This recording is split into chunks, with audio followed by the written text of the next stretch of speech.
Everybody always says, if you tried your best, that's all that matters. The best is all you can do. If you tried your best, it doesn't matter what happens. It doesn't matter if you lose if you tried your best. Most people have heard that before. But there is a secret to the universe that most don't know. If you actually try your best, you can't lose. Not pretend to try your best. Not try your best 90% of the time. Not try your best with excuses. If you genuinely try your best all of the time, all day, every day, it's impossible to lose. So when people say, if you tried your best, it's okay to lose, that is a logic fail. Because if you lost, you didn't try your best in the first place. If you actually try your best, it is impossible to fail in this life. God is watching and he rewards those who want it the most. If you want it the most, you can have it. It's a competition. Every dollar you want, the house you want, the car you want, other people want. You have to win. You have to want it the most and genuinely do your best, because most people aren't capable of doing their best anymore. To get up every day, whether they feel like it or not, and perform regardless. That is the secret. You cannot fail if you try your best. So if you don't have the car you want, the woman you want, the relationship you want, the friends you want, the house you want, you haven't been trying your best. Because I guarantee you the second you do, you'll have all of it. I believe there's only 3 reasons people are not rich. One of 3 reasons. They're either stupid, arrogant, or lazy. Stupid is actually the smallest category. People think, oh, there's a lot of stupid people. There are, but I know a lot of stupid people with a lot of money, right? There's so much money in the world. To be too stupid to generate money, I think is less than 5% of the population. We're genuinely too dumb to ever make a good wage. Then you have arrogant and lazy, and these are the 2 most common. Lazy because people just, but I need time to myself. But it's the evening. Or, it's hyper competitive. There are people who do not need times to themselves. There's an Indian in Islam, or there's a guy in Islamabad who'll do your job online for $3 an hour and he doesn't sleep. You're going to lose, right? So if you're going to be lazy in any regard, you have to understand there are people like me who are billionaires who work 18 hours a day. When I finish this, I get into my car, I open my laptop, and I work on my way to my next appointment. I'm going to work all night till the day I go. When I go to sleep, I close my laptop and I'm asleep a minute later. I work. That's all I do. Lazy is a big problem because people go, but I just want to relax. If you just want to relax, that's fine. But you're competing against people who just don't want to relax. You're going to lose.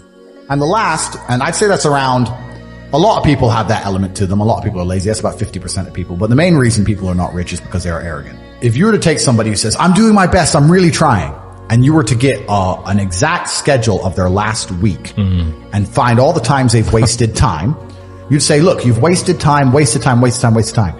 You know what's actually amazing? Most of those people are not even self-reflective enough to go, you're right, I'm not trying my best. Do you know what they'd say?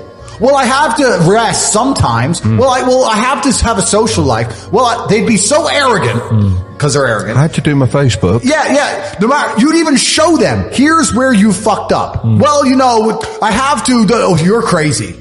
And then they go back to being a loser. A lazy person thinks he's working too hard, and a successful person thinks he isn't working hard enough. And we're doing 20 times the work they are. And we're like, I could have done more, could have done this. I missed that today, can't miss that again. I should have taken that call. I should have flown there. I should have. We have guilt about it. They don't give a solitary fuck. And even if you pointed it out to them, they'd sit there and go, oh yeah, and they'd make some excuse for it.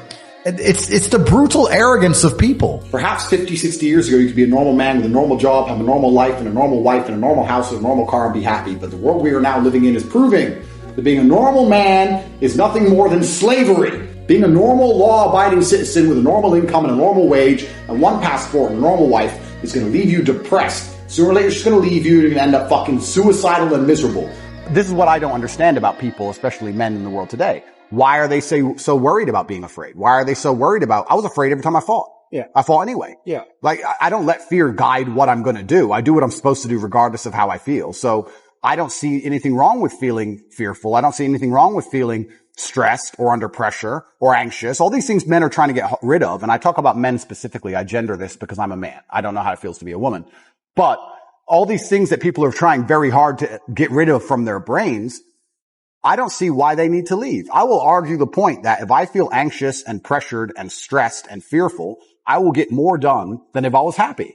I think if I was happy, I'd just be hedonistic and just wasting my time. I think that you get a whole bunch done with these negative connotations and negative emotions. And I think that life is suffering and pain and you're here to go through it. And that sooner you get used to the taste, the more successful you're going to be. I have no interest in trying to change the flavor, my friend. The flavor of life is pain, and I will eat all of it. And it doesn't matter if they put me back in jail or not. I'm not sitting there going, how can I be happy in jail? I will sit in jail and say, yes, this sucks. It's supposed to suck. Yes, I'm not enjoying this. Yes, I'm anxious and paranoid. And yes, that guy might stab me. And yes, I can't sleep and I miss my family. And this is what's supposed to happen to me. And this is how I become the best man I could possibly be. And I'm going to succeed regardless. So if you're not the person who's waking up every day going, how do I improve my existence? Then nobody is. Nobody on the planet is considering improving your one spin on Earth. No one else cares. Nobody else cares. So if you don't care, then you're fucked. So you need to wake up and care. And it's amazing to me. Like you're saying, how did I find my mentors? I just tried a bunch of them. Like when I had no money, I would try very hard I'd listen to lots of different people, or I tried different things. And I wasn't scared to invest in myself, because I understand that, look, if he's taking time out of his life, then I need to reward him for it financially.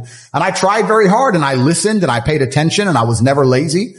I don't believe there's a person on the planet who pays attention, tries their best, is never lazy, is on time, works hard, has a mentor, and is giving it his all, who isn't rich. I don't believe it.